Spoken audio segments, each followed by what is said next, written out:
আসসালামু আলাইকুম বন্ধুরা, কেমন আছো তোমরা সকলে?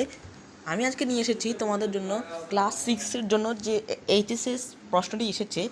তোমরা জানো যে কালকে তোমাদের এইচএসএস পরীক্ষা, তো আজকে তোমাদের প্রশ্ন এসেছে এবং এই প্রশ্নের যে উত্তর ওটা কিন্তু এখন পর্যন্ত ইউটিউবে আসেনি। তো তোমাদেরকে আমি প্রশ্নের উত্তর আজকে দিব।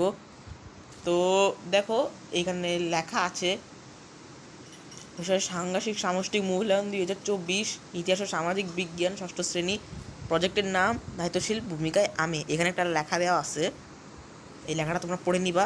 আমি জাস্ট তোমাদেরকে এই যে একটা আর এই দুইটা এই উত্তরটা দিতে চলেছি। তো এই যে উত্তরটা রয়েছে,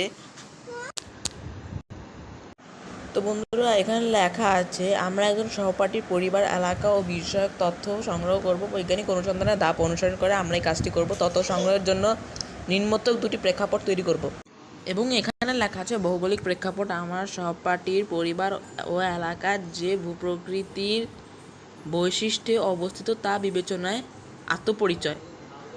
আর এখানে আরেকটা জিনিস লেখা আছে কি, এখানে তোমরা এখানে লক্ষ্য করলে দেখতে পারবে, এখানে লেখা আছে সামাজিক ও সাংস্কৃতিক প্রেক্ষাপট, আমার সহপাঠীর পরিবারের মানুষের ভাষা, সংস্কৃতি, পোশাক, রীতিনীতি, পেশা ইত্যাদি। তো চলো তোমাদেরকে দ্রুতই এটার উত্তরটা দিয়ে দিব। জোড়া গঠন ও তথ্য সংগ্রহ, মানে এটা তো জানো, এখানে লেখা আছে পড়ে নিবা। তথ্য সাজাই, সতীর্থ মূল্যায়ন।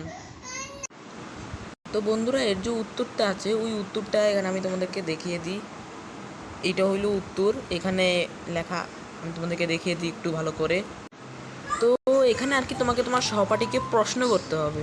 তো যেমন একটা প্রশ্ন হয়ে গেল, আপনার পরিবারের সদস্যদের সংখ্যা কত, এটা হলো একটা প্রশ্ন। অ্যান্ড এরপরে আপনার পরিবারের প্রধান আয়ের উৎস কী। আরেকটা প্রশ্ন হইতে পারে, আপনার এলাকায় কী ধরনের, এবং আরেকটা প্রশ্ন হইতে পারে, আপনার এলাকায় কী ধরনের ভূপ্রকৃতিক বৈশিষ্ট্য রয়েছে। তো এখন এগুলোর উত্তরটা দেখিয়ে দিই। তো উত্তরে এখানে আপনার পরিবারের সদস্যদের সংখ্যা কত, তো এটা দিয়ে দিই 6 জন। আমি সুন্দর করে লিখে দিই 6 জন, ঠিক আছে? 6 জন পরিবারের সদস্য। আপনার পরিবারের প্রধান আয়ের উৎস কী, তো আমারটা হইল ব্যবসা।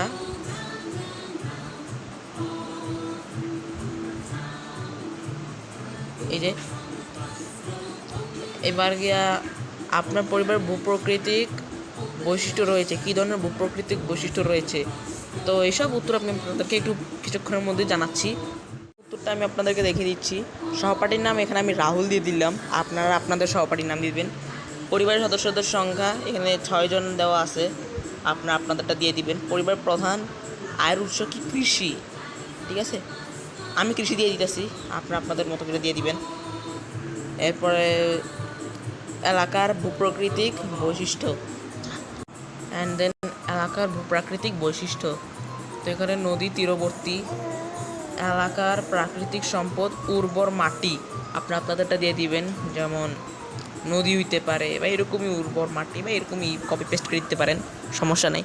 পরিবার সদস্যদের পেশা, এখানে আমি দিলাম বাবা কৃষক, মা গৃহিণী এবং আমার ভাই চাকরিজীবী।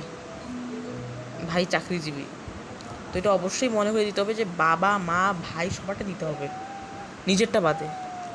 সামাজিক ও সাংস্কৃতিক প্রেক্ষাপট,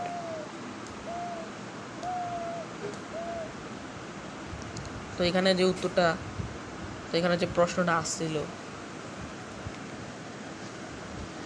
যে প্রথম প্রশ্ন তো আমরা করছি, এখন দ্বিতীয়